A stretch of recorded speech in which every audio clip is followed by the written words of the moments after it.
para saber de lo que estamos hablando. ¿Les parece? Romanos capítulo 12. En Romanos capítulo 12 aparece una pequeña lista de dones.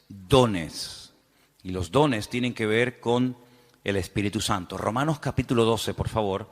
Vamos a leer a partir del versículo 4. Romanos capítulo 12, versículo 4. Y dice así la palabra: porque de la manera que en un cuerpo tenemos muchos miembros, pero no todos los miembros tienen la misma función. Más claro agua, ¿verdad? Así nosotros, siendo muchos, somos un cuerpo en Cristo y todos miembros los unos de los otros. De manera que teniendo diferentes, plural, dones, diferentes dones, según la gracia que nos es dada, y ahora usted vaya contando, cuente los dones que ahí se mencionan. Dice, si el de profecía, úsese conforme a la medida de la fe, o si de servicio, en servir, el que enseña, en la enseñanza, el que exhorta, en la exhortación, el que reparte, con liberalidad, el que preside, con solicitud, el que hace misericordia, con alegría. ¿Cuántos han contado? ¿Sí? A mí me salen 7, pero no sé dónde. A lo mejor la versión tuya es diferente, ¿no? Profecía, servicio, enseñanza, exhortación, presidir y hacer misericordia. 7 dones. 7 dones que tienen que ver con lo que el Espíritu Santo quiere hacer a través del creyente. Dejamos bien claro que los dones del Espíritu Santo no son para la gente de la calle, no son para la gente del mundo. Los dones del Espíritu son las herramientas, permítanme utilizar esa palabra, que el Señor le ha dado a sus hijos, y en el cuerpo de Cristo, que es la iglesia, es donde se tienen que manifestar y donde se tienen que utilizar esos dones. ¿Cuántas veces has oído decir que todo creyente tiene un don? Todos los creyentes tienen como mínimo uno. Hay creyentes que tienen lógicamente más, pero como mínimo todos los creyentes, todas las personas que han nacido de nuevo, tienen uno. ¿Sabes cuál es? ¿Sabes cuál es tu don? Algunos dirán, no, pues mal hecho. Porque si no, entonces, ¿a qué te dedicas? En el Señor, ¿a qué te dedicas? Tú te tienes que dedicar a ser usado en el don que Dios te ha dado. Esa es la aportación que tú tienes que dar a la congregación, a los hermanos en Cristo. Por lo tanto, si no sabes cuál es tu don, nos estás, entre comillas, perjudicando, ¿no? A todos, porque lo que usted tiene que aportar no lo está aportando. Si sabes cuál es tu don, pero no lo estás utilizando, pues también estás obrando mal, porque saber cuál es el don que Dios me ha dado y no usarlo es, como dice la palabra, aquel que se le dio un talento y lo ocultó porque tenía miedo de terminar perdiéndolo. Entonces, la obligación de todo creyente es saber cuáles son sus dones, o al menos cuál es su don. Y una vez que sepas cuál es el don que Dios te ha dado, porque los dones son para utilizarlos para el beneficio y para el crecimiento y el desarrollo del cuerpo de Cristo, pues gloria a Dios. No tienes que romperte la cabeza tratando de imitar a otras personas, tratando de imitar a otras gentes, sino que tú tienes que simplemente desarrollar y poner a servicio el don que el Señor te ha dado. Y ahí tienes 7. No sé si alguno de los que hemos leído tú dices, bueno, pues yo creo que puedo tener el don de misericordia, o el don de servicio, o el don, como dice aquí, de exhortación, o cualquiera que sea. Ahí hay una pequeña lista de 7 dones. Si estos fueran pocos, y si dices, bueno, yo con estos dones no me siento identificado, hay otra lista, ¿vale? Son las 2 únicas listas que hay en el Nuevo Testamento de dones, de regalos, de herramientas que Dios le da a los creyentes para que lógicamente los usen. Dice que cada uno ministre según el don que ha recibido de parte del Señor. La otra lista es muy fácil de aprender, porque también está en otro capítulo 12. pero en esta ocasión en Primera de Corintios. Entonces, la primera lista está en Romanos 12, donde hay 7 dones que ahí se nombran, y la segunda lista está en el capítulo 12 de Primera de Corintios. Y vamos a leerlos, si les parece. Vamos a leer a partir del versículo 4. Primera de Corintios 12, 4. Ahora bien, hay diversidad de dones, pero dice aquí, el Espíritu es el mismo. Hay diversidad de ministerios, eso es otra cosa. Ahora también hablaremos de eso. Pero el Señor es el mismo. Y hay diversidad de operaciones, pero Dios es el que hace todas las cosas en todos, es el mismo. Vamos a contarlos, porque ahora hay una lista muy interesante. Pero a cada uno es dada la manifestación del Espíritu para provecho. Eso siempre así, para provecho. Porque a este es dada por el Espíritu palabra de sabiduría. Eso es un don. Palabra de sabiduría.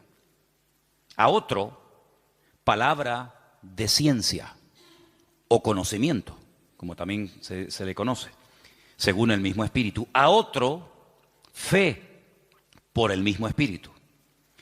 A otro, dones, plural, es el único don, uno de los pocos dones que aparece en plural, dones de sanidades por el mismo Espíritu. A otro, el hacer milagros. A otro, profecía. Este se repite. ¿Se acuerdan? Hemos leído profecía en Romanos 12. Aquí se vuelve a repetir. A otro, discernimiento de espíritus. A otro, diversos géneros de lenguas. Y a otro, interpretación de lenguas. ¿Cuántos hay? Aquí hay 9. Pero bueno, digamos que se repite uno que aparece en Romanos 12, pero son 9. Estos 9 dones los añadimos a los otros que se mencionaron en Romanos capítulo 12 y tenemos una lista bastante interesante de dones en los cuales todos y cada uno de los creyentes pueden ser utilizados en cualquier momento.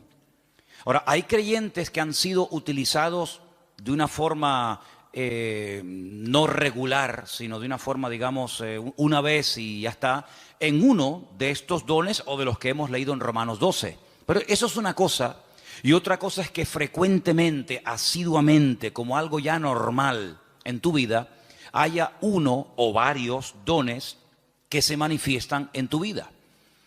En el Antiguo Testamento, por supuesto que el Espíritu de Dios también operaba, es decir, el Espíritu Santo no estaba muerto y entró en acción en el Nuevo Testamento, ni mucho menos. En el Antiguo Testamento hubieron personas que hicieron tremendos milagros, tremendos. Hubieron profetas que llegaron a resucitar muertos. Por ejemplo, Elías, por ejemplo, Eliseo. En el Antiguo Testamento encontramos a un hombre que dice la Biblia que Dios le dio una sabiduría tan grande que no hubo otro en toda la tierra capaz de tener aquella sabiduría que este hombre tuvo. Y estoy refiriéndome, como bien saben ustedes, al rey Salomón, que había momentos en los que la gente no sabía qué hacer y él daba la palabra exacta y concreta y específica y problema solucionado, porque la palabra de sabiduría no es para destacar por encima de los demás, sino es para a veces solucionar situaciones que a menos que haya una palabra de sabiduría, una palabra específica de parte del Señor, porque no es un consejo, sino es una palabra concreta y específica, esto es lo que hay que hacer. Y ahí viene la palabra, el bálsamo, viene la respuesta, es lo que el Señor haría si estuviera en nuestra situación. ¿Vale? Eso es la palabra de sabiduría. Y en el Antiguo Testamento hay personas que fueron utilizadas con palabra de sabiduría, con dones de sanidades, con dones de fe, de milagros, etcétera, etcétera. Por lo tanto, estos dones siempre han existido, siempre han existido. Ahora, en el Nuevo Testamento, a raíz del famoso día de Pentecostés, Hechos capítulo 2, encontramos que hay dos dones que en el Antiguo Testamento no se vieron. Eso no significa de que no existieran, sino que simplemente no era el momento. Todo en la vida tiene un momento. Todo en la vida tiene un momento y un lugar. Y en el Antiguo Testamento no se ve a una persona en una congregación, al aire libre, donde sea, hablando en lenguas. Sí se ven profetizando. Por ejemplo, Saúl dice que se metió un día en una compañía de profetas y profetizó con ellos. Y el Antiguo Testamento está lleno de profetas. Madre mía, pues tienen ahí todos los que quieran. Isaías, Jeremías, todos profetizaron.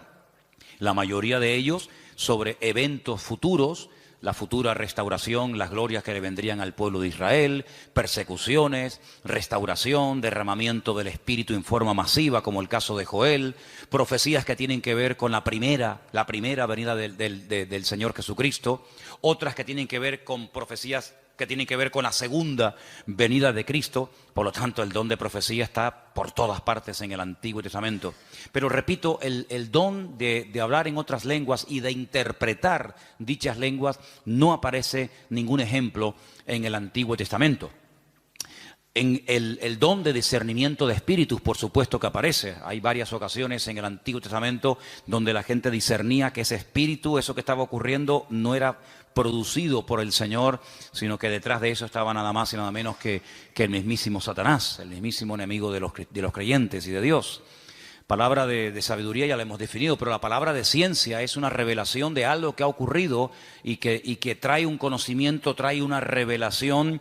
Por ejemplo, ustedes pueden recordar el famoso pasaje donde dice la Escritura que le dice el profeta Eliseo a su siervo, a su criado, a su ayudante Giesi: ¿de dónde vienes? Saben que cuando Naamán fue sanado de la lepra y le quiso dar dones y le quiso dar presentes y regalos y dádivas al profeta Eliseo, Eliseo dijo: no me tienes que dar absolutamente nada. Pero sin embargo Giesi fue detrás de él, ¿se acuerdan? Y le pidió cosas, las escondió. Cuando entra en la presencia de su señor, a la persona que servía, Eliseo le dice: ¿de dónde vienes? Dice: no, yo no he ido a ninguna parte. Dice: yo te vi cuando ibas detrás de él y le pediste esto y esto. Dice: la lepra de Naamán se te pegará a ti y a tu descendencia para siempre. Es una palabra revelada que a menos que Dios la revele es imposible conocerla. Por lo tanto, los dones del Espíritu están en pleno vigor. Yo sé que hay círculos, evangélicos en algunas congregaciones donde dicen abiertamente, y no tienen ningún reparo en decirlo, que cuando, por ejemplo, murieron los 12 apóstoles, incluido Pablo, los dones, las manifestaciones del Espíritu como que se acabaron. Ya tenemos la palabra, pero es curioso porque la palabra completa no se tuvo cuando murieron los 12 discípulos. Algunos dicen: no, cuando se murieron los 12 apóstoles y ya teníamos la Biblia. Sí, pero ¿cuándo tuvimos la Biblia? Al día siguiente de morir Pablo, Pedro y Santiago pasaron siglos desde que pudimos tener toda la Biblia en un tomo. Y no fue hasta la invención de la imprenta, ¿verdad? Ya cerca del siglo XV, fíjate tú, cuando se pudo por fin tener una Biblia en la mano. Entonces, ¿qué pasó desde que murió Pedro, Santiago, Juan, Tomás? ¿Qué pasó? Bueno, pues en ningún momento en la palabra del Señor encontramos que el Señor ha menguado su presencia, sus manifestaciones, su poder, sino que todos los dones están en pleno vigor. El problema es que la gente ha perdido el interés. Hay creyentes que no les interesa este tema. Hay creyentes que nunca le piden al Señor: Señor, yo quiero ser utilizado en algún don. O si tengo alguno, que lo tengo seguro, pues Señor, dime cuál, porque se me va la vida y al final tendré que darte cuentas. Porque eso es una cosa que tenemos que tener todos presentes. Tendremos que rendir cuentas delante del Señor de lo que hicimos y de lo que no hicimos, de lo que teníamos que haber hecho y no hicimos. Y si tienes un don y nunca te preocupaste en averiguar cuál era, cuando lleguemos a la presencia del Señor, pues llegarás diciéndole al Señor: Señor, fui un inútil en el sentido de que no me dejé utilizar en el don que tú me diste y al final no hice absolutamente nada con él. Tómense en serio este tema, hermano, ¿saben? Tómense en serio este tema. Esto no es algo opcional. No, yo no tengo ninguno. No, a mí no me interesa. Yo soy muy joven, yo soy muy mayor. Yo no tengo tiempo. Mire, la vida cristiana no la organizamos nosotros a nuestra manera. La vida cristiana está bien establecida en la palabra y la palabra de Dios nos enseña que algún día tendremos que presentarnos delante del Señor y rendir cuentas por todo lo que hemos hecho. Y una de las cosas por las cuales tendremos que rendirle cuentas al Señor es por el don o los dones que el Señor nos dio. ¿Qué hicimos con ellos? Espero que todos podamos decir: Señor, yo el don lo utilicé, lo puse al servicio del cuerpo de Cristo, pude bendecir a otros hermanos, etcétera, etcétera. Así que quédense con estos dos capítulos, Romanos 12 Y el otro era 1 Corintios 12. Son los dos únicos capítulos que aparecen en el Nuevo Testamento, donde aparecen las listas, 7 por un lado, 9 por otro. Hay dones que son de expresión, hay dones que para poder utilizarlos tienes que abrir la boca. Don de lenguas, pues si no abres la boca, ya me contarás a mí cómo vas a ser utilizado en ese don. Don de interpretación de lengua, don de profecía. Pues hay dones que no hace falta que digas nada para ser usado en él. Hay dones que no tienes que decir nada, pero hay otros dones que sí tienen que utilizarse, las palabras, ¿verdad?, para poder ser utilizado y para poder fluir en ese don. Todos los dones, por supuesto, podemos ver cantidad de porciones en el Nuevo Testamento, en el Antiguo Testamento, de cómo obraban, cómo operaban, cómo se manifestaba cada uno de ellos. Pero luego hay algo que no tiene nada que ver con el don o con los dones del Espíritu Santo. Y es lo que leímos el otro día en Gálatas, capítulo 5, ¿se acuerdan? Y es lo que la Biblia llama el fruto, que no tiene, repito, nada que ver con los dones. La iglesia de Corinto, ¿se acuerdan ustedes? La iglesia de Corinto tenía todos los dones. Primera de Corintios, capítulo 1, dice, nada os falta en ningún don. Si pudiéramos entrar y ver esa iglesia, allí en esa iglesia se hablaban lenguas, se interpretaba, se profetizaba. En esa iglesia estaban todos los dones en plena operación. Pero también, por otra parte, tenemos que decir que así como Pablo los alaba en el capítulo 1, porque nada les faltaba en ningún don, en el capítulo 3, a los mismos hermanos, a la misma congregación, les llama carnales, niños en Cristo, gente inmadura, porque había problemas de celos, de envidias, de divisiones entre los hermanos. Y algunos se pueden preguntar, ¿y una persona con dones del Espíritu Santo, utilizado por el Señor, puede tener problemas de celos, de envidias, de falta de amor, falta de perdón? Bueno, no debería ser, ¿verdad? No debería ser. Pero el don es perfecto. Lo que no es perfecto es el instrumento que utiliza el Señor para que el don fluya. ¿Se da cuenta? Entonces, el martillo es perfecto. El martillo está diseñado de tal manera que clava todo lo que... Ahora, si algún día te pegas un martillazo en la mano, no te enfades con el martillo. El problema fue que apuntaste mal. Entonces el problema no está en el martillo. El problema está en una mala utilización del martillo. Apuntaste en una dirección y te salió en otra. Entonces puede ser que una persona sea utilizada en un momento determinado por el Señor en un área y a continuación tener una manifestación nada correcta por parte de su carácter y echar a perder la bendición de Dios en su vida. Y voy a poner algunos ejemplos muy fáciles de entender. ¿Ustedes se acuerdan cuando Moisés, quién no conoce a Moisés? Moisés se va a lo alto del monte Sinaí en una primera ocasión y se pega 40 días en ayuno y en oración delante de la presencia del Señor. ¿Se acuerdan, sí o no? Allí recibe las tablas de los 10 mandamientos, la ley, y el hombre viene con la cara brillándole de haber estado 40 días en ayuno y en oración, en plena comunión con el Señor. El hombre viene empapado, el hombre viene lleno del Señor. Y cuando está llegando cerca del campamento se encuentra al pueblo desenfrenado, un desorden total, haciendo un culto terrible a un becerro de oro que habían levantado en el desierto porque decían Moisés seguramente habrá muerto, ya lleva 40 días sin aparecer, sabe Dios dónde estará este hombre. Y cuando Moisés ve aquello dice que coge las tablas de los 10 mandamientos y ¿qué pasó? Dice que las tiró al suelo, las rompió, se enfadó de una forma tremenda. Entonces vemos a un hombre en la presencia del Señor brillándole el rostro, pero al mismo tiempo en un ataque de ira que llegó a romper incluso la obra de Dios, porque lo que llevaba en su mano no se lo había inventado él, era la obra de Dios. Dios le dijo, toma, esto está escrito con el poder de mi palabra, y al final tiene otra vez que volver a subir a la misma montaña, otros 40 días de ayuno y de oración para que el Señor le vuelva a dar lo que ya un día le dio, pero tú lo rompiste. Yo te lo di, pero tú lo rompiste. Entonces hay personas que el Señor les da dones genuinos, el don es genuino, no dudamos del don. Pablo dice, nada falta en ningún don. Pero por otra parte también vemos que las personas en un momento determinado, por falta de madurez y por falta de crecimiento y desarrollo espiritual, pueden llegar a causar un mal testimonio, a pesar de que pueden ser en un momento determinado usados por el Señor. Salomón tenía una palabra de sabiduría tremenda en su vida, pero luego después resulta que hacía cosas en su vida que uno dice, pero ¿cómo un hombre tan sabio y tan utilizado por el Señor sea capaz de subvencionar todos estos cultos paganos y de idolatría, llenando todo el país de idolatría? Un hombre tan sabio, un hombre que ha recibido tanta bendición de Dios, ¿cómo es posible que después construya un templo al dios Moloc o al dios Baal?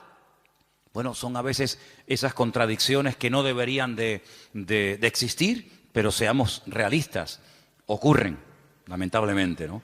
Y lo que ocurre es que hay algo que vamos a leer ahora en Gálatas capítulo 5, que es el fruto, que es lo que le da equilibrio, lo que le da balance al don. Una persona con muchos dones, pero con falta de madurez, es un peligro, es una bomba.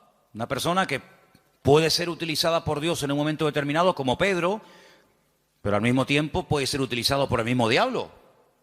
El Señor le dijo a Pedro, Pedro, bienaventurado eres, hijo de Simón, hijo de Jonás, porque esto que acabas de decir es una revelación que mi Padre te ha dado. Tú eres el Hijo del Dios viviente. Y al rato le dice, no vayas a la cruz. Y el Señor le dice, apártate de mí, Satanás. Por un lado, el Señor lo usa, por otro lado también el diablo, ¿no? Entonces en Gálatas capítulo 5, versículos del 16 en adelante leemos, versículos muy conocidos. Digo pues, andad en el Espíritu y no satisfagáis los deseos de la carne. Porque el deseo de la carne es contra el Espíritu y el del Espíritu es contra la carne. Y estos se oponen entre sí para que no hagáis lo que quisierais. Pero si sois guiados por el Espíritu, no estáis bajo la ley. Y ahora ahí tenemos una lista enorme de 17 manifestaciones diferentes de la carne, que las leímos el otro día, que son adulterio, fornicación, inmundicia, lascivia, idolatría, hechicerías, enemistades, pleitos, celos, iras, contiendas, disensiones, herejías, envidias, homicidios, borracheras, orgías y cosas semejantes a estas, acerca de las cuales os amonesto, como ya os lo he dicho antes, que los que practican tales cosas no heredarán el reino de Dios. Pero en contraposición con esto dice, más el fruto del Espíritu es, y ahora hay ahí pues características 9 en total, como el amor, el gozo, la paz, la paciencia, la benignidad, la bondad, la fe, la mansedumbre, la templanza. Contra tales cosas no hay ley. Son principios del mismo carácter de Cristo en la vida de un creyente, que es lo que en cierto sentido le da credibilidad y le da peso a una persona que lleva años en los caminos del Señor. El don es inmediato. Usted no tiene que ir a una escuela a aprender a profetizar. Por ahí ha habido algunas iglesias que le enseñan a la gente a profetizar y incluso algunos dicen, no, repita conmigo estas palabras y te enseñan a hablar en lenguas. Pero esos son cuentos chinos. ¿Sí? El don no se puede aprender en una academia, entonces ya no es un don, es algo aprendido. El don es algo que Dios te da, o lo tienes o no lo tienes. No es que estoy aprendiendo. ¿Aprendiendo a qué? Hay gente que confunde a veces dones con talentos. Hay gente que sabe tocar la guitarra. Pero usted no se levantó un día y se compró una guitarra en una tienda y dijo, ¡ay, qué bien toco! Nadie se levanta por la mañana tocando bien la guitarra. Lleva años. Mira, yo estuve un tiempo ahora sin tocar la guitarra y perdí los callos. Tienes que tener callo en estos 4 dedos. Empecé a tocar otra vez y me dolía tanto, ya no, pero me dolían tanto los dedos porque dejé de tocar. Que si Isma lleva la alabanza, que si Matías está aquí, yo digo, ya dejo de tocar. Y volví otra vez a cogerla y me dolía una barbaridad hasta que sale el callo.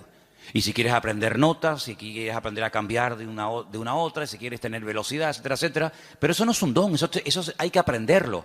Para eso tienes que estudiar y practicar y preguntar y ver y esto. Pero los dones no se aprenden, no se estudian. Quiero tener el don de sabiduría. Voy a ir a una escuela para que me den 8 horas intensivas de sabiduría. Entonces, cuando salga, graduado en palabra de sabiduría. No existe eso. Entonces, los dones son una cosa y los talentos son otra cosa. Hay gente que tiene talentos de cantar, de tocar la guitarra, no sé, de tocar el piano o cualquier otra habilidad, pero no tiene nada que ver con dones espirituales. Luego también hay gente que confunde lo que saben hacer o lo que hacen con un ministerio. Y dice, yo tengo el ministerio de la danza. Y eso es donde está en la Biblia. Yo tengo el ministerio de cantar.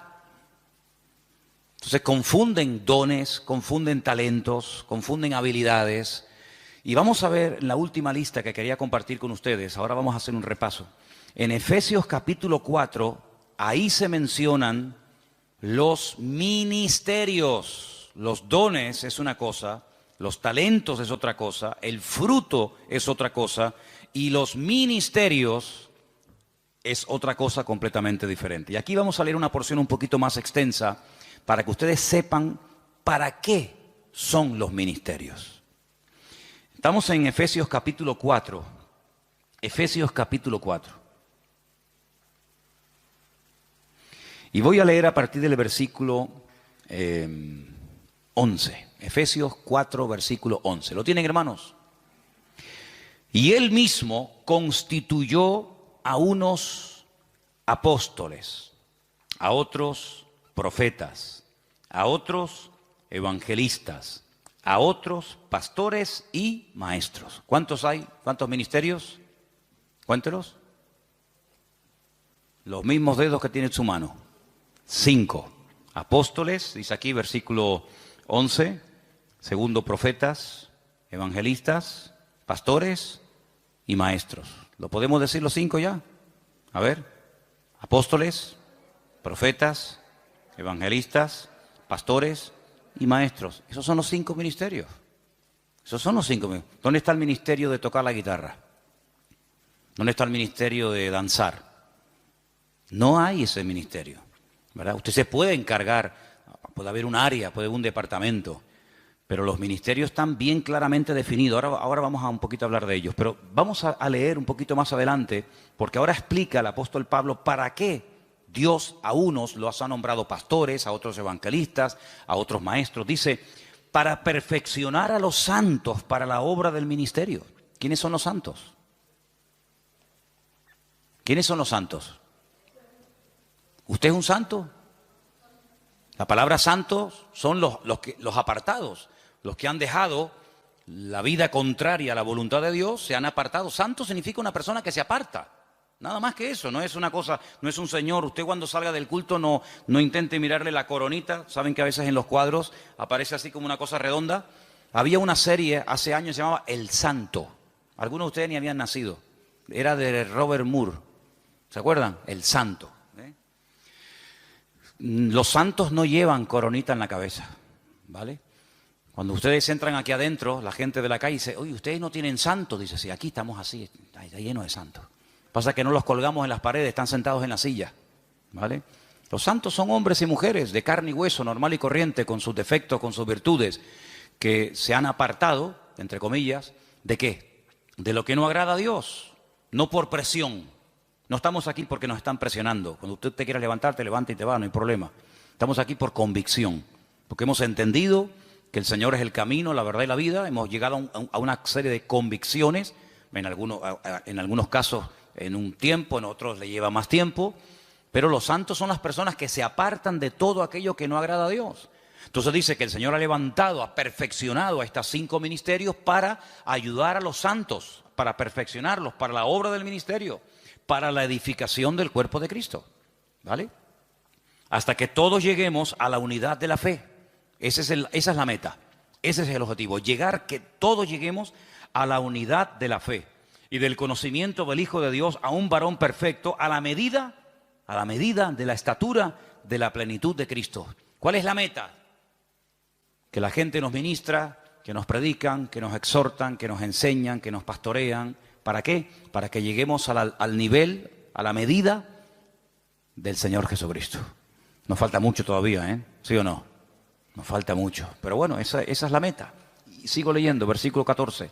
Para que ya no seamos niños fluctuantes, llevados por doquiera de todo viento de doctrina, por estratagema de hombres, que para engañar emplean con astucia las artimañas del error, sino que siguiendo la verdad en amor, crezcamos en todo en aquel que es la cabeza, esto es Cristo, de quien todo el cuerpo, toda la iglesia, bien concertado y unido entre sí por todas las coyunturas que se ayudan mutuamente, ¿eh?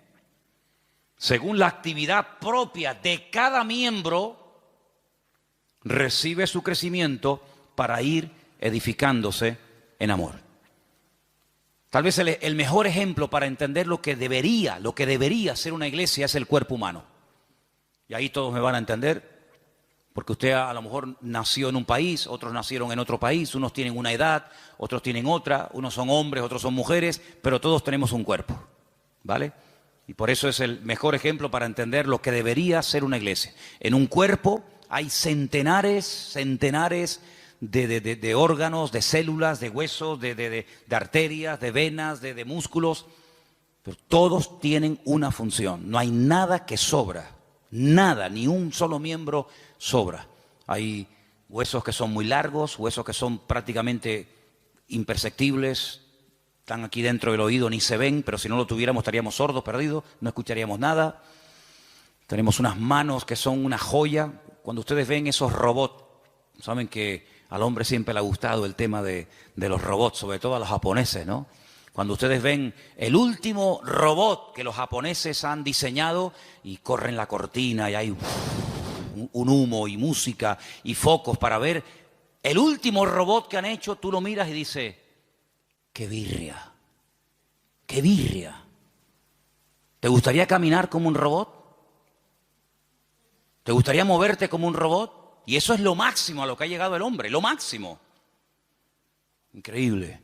Una mano, la mano del ser humano es tan perfecta que no hay un robot, no hay una máquina en el mundo que le llegue, vamos, ni al 1% de las habilidades que tiene solamente la mano. El ojo, no hay una cámara en el mundo que sea tan perfecta como el ojo del ser humano. Una bomba de agua que tarde o temprano termina rompiéndose. Aquí tenemos una bomba aquí dentro del pecho que está 70, 80, 90, 100 años en algunos casos, pum, pum, pum, pum, pum, pum, pum. Millones de litros de sangre bombeando por la mañana, por la tarde, por la noche, de pie, sentados, acostados, en avión, en la cama, de jóvenes, de niños, hasta en el vientre de nuestra madre. Es una cosa increíble. Los filtros que tenemos en el cuerpo, los que tenemos coche, de vez en cuando tenemos que cambiar el filtro de aceite, ¿sí o no? El filtro del aire, hace poco le cambié al coche mío el filtro del aire y yo digo, pero señor, si yo le suelo cambiar muy a menudo los filtros, estaba negro, negro. ¿Cuándo fue la última vez que te cambiaron los filtros? Tenemos los riñones. Ay, amigo, eso es una maravilla, los filtros que tenemos. La polución que tragamos todos los días y no decimos, mira, cámbiame los riñones, ponme 2 nuevos, el hígado, ponme uno nuevo de vez en cuando. Es algo increíble, una perfección alucinante, hermano, increíble, increíble. Bueno, pues eso es lo que el apóstol Pablo dice, mira, así como nuestro cuerpo, todos los miembros se ayudan el uno al otro. Dice, si todo el cuerpo fuera ojo, ¿cómo caminaríamos? ¿Cómo cogeríamos las cosas? ¿Te imaginas un ojo así? Un ojo gigante. ¿Cómo hacemos? No podríamos oír a nadie, pero si fuéramos solamente una oreja, ¿te imaginas una oreja así? O que fuéramos solamente lengua, una lengua ahí de 1,80. Sería terrible. Pero Dios ha puesto todo en el cuerpo humano con una perfección increíble, increíble, hermano. El apóstol Pablo dice, así deberían ser los creyentes en las iglesias. Ay, si el corazón no quiere trabajar, nos morimos, un infarto. Si el cuerpo dice, bueno, no voy a caminar más, inválidos. Y en una iglesia, hermanos, cuando alguien se pega años sentado en una silla y no aporta nada, no es lo mismo que si tuviéramos un brazo que no se quiere mover, ahí caído, paralítico. ¿Saben que hubo una época en la historia? Hubo una época, parece mentira, el hombre a veces ha inventado cosas tan extrañas. Ha habido momentos en la historia en la que ha habido hombres que han querido vivir de una forma santa, sin pecar, sin contaminarse en el mundo. Y hay casos de personas que se pegaron 20 años en lo alto de una columna, allá arriba, porque no quería tener contacto con el mundo. Gente que se amarraban los brazos y los brazos terminaban perdiendo la movilidad. ¿Qué te parece? Pero ¿cuántas veces en las iglesias encontramos que hay gente que son personas que no aportan? Son grandes orejas, son orejas enormes. Imagínense venir un día a la iglesia y encontrarte una oreja así. ahí en una silla, en la otra, orejas así, sí. ¿Y estos quiénes son? Los oidores. Estos son los que oyen. Sería terrible, ¿no? Sería terrible. Pero así como en el cuerpo, cuando un miembro no quiere funcionar, el cuerpo se enferma. Así de claro, y hay que operarlo, hay que meterlo en el quirófano. En una iglesia, cuando un miembro no desarrolla sus dones, sino oye y oye y oye, y venga a oír, y venga a oír, y venga a oír, y venga a oír, y el hermano se murió oyendo sermones. Ahí enterramos al hermano, a la hermana Doña Oreja, la Doña Oreja. Pues pasa exactamente igual. Entonces deberíamos tener esa mentalidad de decir, Señor, así como en el cuerpo los miembros tienen que funcionar, mis manos tienen que funcionar, mi mente, mis ojos, mis oídos, mis riñones, mis pulmones, mis pies, mi oreja, todo tiene que funcionar a la perfección cuando yo quiero hacer uso de ellos. Pues la Biblia dice que la iglesia es como un cuerpo, pero cuidado, hay un detalle muy importante. Dice que la iglesia es un cuerpo, pero la cabeza del cuerpo es Cristo. ¿Cuántos dicen amén? ¿Y por qué dice la cabeza? Porque de la cabeza, amigos, salen todas las órdenes. Usted puede tener unas piernas de oro, puede tener un corazón maravilloso, pero si la cabeza no funciona, amigo, Cristo es la cabeza de la iglesia. Él es el que da las órdenes, Él es el que dice, quiero utilizar esta mano, quiero utilizar esta boca, quiero utilizar a este hermano, quiero utilizar a este joven, quiero utilizar a esta familia. Y el miembro no se puede negar, porque el que recibe las órdenes es el miembro, pero el que las da es la cabeza. ¿Y cuántas veces nosotros con nuestra actitud le decimos al Señor, no, yo no? Es como si yo le diga a mis manos, coge la Biblia y lee, y la mano dice, no quiero trabajar. ¿Y cómo cojo la Biblia? Claro, algunos me dirán, pero hay gente que pinta unos cuadros preciosos con la boca. Sí, pero eso no es lo normal. La excepción no confirma la regla.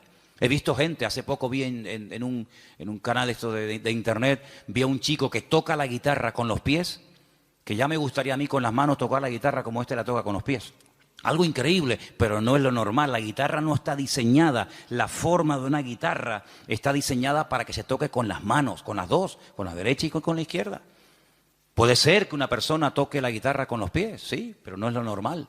Entonces, cuando en una congregación hay personas que tienen dones, que tienen talentos, que han escuchado durante años y años y años palabra, pero no aportan, es como cuando un miembro del cuerpo humano dice no quiero trabajar.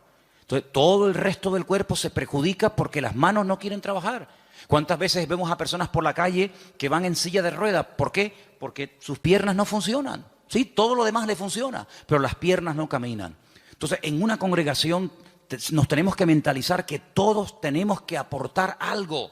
Todos tenemos algo que aportar. Y cuando tú te niegas por tu carácter, por tu timidez, por tus complejos, por lo que sea, te niegas a aportar, te niegas a involucrarte, te niegas a colaborar, estás perjudicándonos a todos.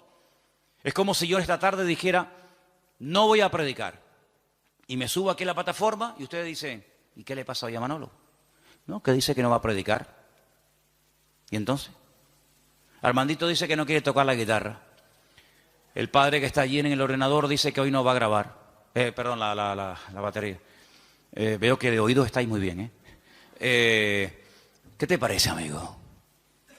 Entonces, si hiciéramos un día un experimento, dijéramos, bueno, Armando, padre, lo vamos a poner en la batería. Y al hijo lo vamos a poner en la guitarra. Y a Ima la vamos a poner que toca el bajo. Y al otro lo vamos a poner que... No funciona. Porque tenemos que ser un equipo. Y para que todo funcione, cada uno tiene que estar en su sitio. ¿Quién es el que nos pone en el sitio? Bueno, por supuesto el Señor. Siempre las respuestas nuestras a veces son muy espirituales. El Señor es mi pastor, nada me faltará. Ya, pero tu pastor terrenal, ¿quién es? ¿Tu iglesia cuál es? No, yo pertenezco a la iglesia universal del Señor. Ya, me parece muy bien, hermana. Pero su iglesia en la tierra, ¿cuál es? ¿Verdad? ¿Quién le pone en el sitio? No, el Señor me pone. Ya, el Señor le pone, pero ¿a través de quién le pone? Cuando las ovejas se levantan por la mañana y tienen hambre, ¿cuál de todas las ovejas decide a dónde se tiene que ir el rebaño a buscar pasto? ¿Cuál? ¿La más vieja? ¿La más joven? ¿La más lista? ¿La más guapa? ¿La más gordita? Ninguna. Porque esa no es una responsabilidad del rebaño. Esa es una responsabilidad del pastor. Y el pastor sabrá si tiene que ir al norte, al sur, abajo, arriba. Para eso están los pastores. Entonces cuando hemos leído esta tarde en este último pasaje de los ministerios, los apóstoles, los pastores, los evangelistas, tenemos que saber cuáles son las funciones de estos ministerios para que podamos dejarnos ayudar y para que el Señor nos vaya mostrando cuál puede ser nuestro sitio y una vez que lo descubramos, poder servir al Señor de una forma eficaz y no estar dando palos de ciego y que se nos va la vida y al final muchos planes, muchas ideas, muchos proyectos, pero al final no concretamos nada. Y bueno, los apóstoles son las personas que tienen el ministerio más amplio. Algunos dicen, bueno, por hoy en día no hay apóstoles. Bueno, de acuerdo, aunque bueno, les digo una cosa, dicho sea de paso, aquí tal vez en Canarias, aunque hay alguno también, pero si usted sale por ahí un poco, hay más apóstoles hoy en día que en toda la época de los primeros cristianos. Hoy en día todo el mundo es apóstol. Uno va a la península hoy por hoy y ya te dan la tarjeta de apóstol tal, apóstol cual, apóstol no sé qué. Hoy en día apóstol hay por todos los lados. Pero quitando el título, el apóstol es la persona que hace de todo un poco. El apóstol es un ministerio completo, es como el dedo pulgar, que es el único que es capaz de tocar a los demás, ¿no? Es un poco pastor, es un poco evangelista, es un poco maestro, es un poco pionero, es un poco de todo, ¿verdad? Es el que abre, el que pastorea, el que funda la obra. El ministerio apostólico es el más amplio de todos. ¿Sé bueno qué es? ¿Pastor? No, pues también es evangelista. O es maestro, sí, pero también es no sé qué. Es un ministerio muy amplio. Lógicamente el ministerio de pastor está más claro que el agua, es la persona que está en una congregación, la que atiende a la iglesia, la que no solamente atiende a la iglesia, sino que cuida a la iglesia de lobos, porque en los tiempos de la Biblia el pastor dedicaba más tiempo a cuidar el rebaño de que fuera atacado por lobos que realmente a atender en sí el rebaño, porque una vez que el rebaño lo llevas al pasto ya no tienes que hacer nada más. Pero el pastor sí tiene que hacer algo más. El pastor está vigilando por si le viene el lobo por la derecha, por la izquierda, por detrás o por delante. Ya llevó al rebaño a lugares de delicados pastos. Ya la oveja no tiene que pensar en nada más, pero el pastor tiene que estar oteando el horizonte por si acaso viene algún peligro. Esa es una de las funciones tal vez más importantes hoy en día. Y dice la palabra de Dios que en los últimos tiempos una de las cosas que van a escasear son buenos pastores. Parece mentira. Los evangelistas son las personas que tienen un ministerio que sale fuera de la congregación.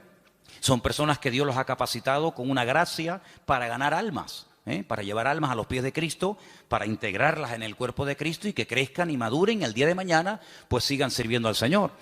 Los profetas, no es tanto el profeta del Antiguo Testamento que era el que hablaba en nombre del Señor, sino los profetas hoy en día son personas que exhortan, que amonestan, que sacuden, que motivan a la iglesia. Entonces, estos ministerios, dice la Biblia, que Dios los ha puesto en nuestro camino, en nuestra vida, ¿para qué? Para perfeccionarnos.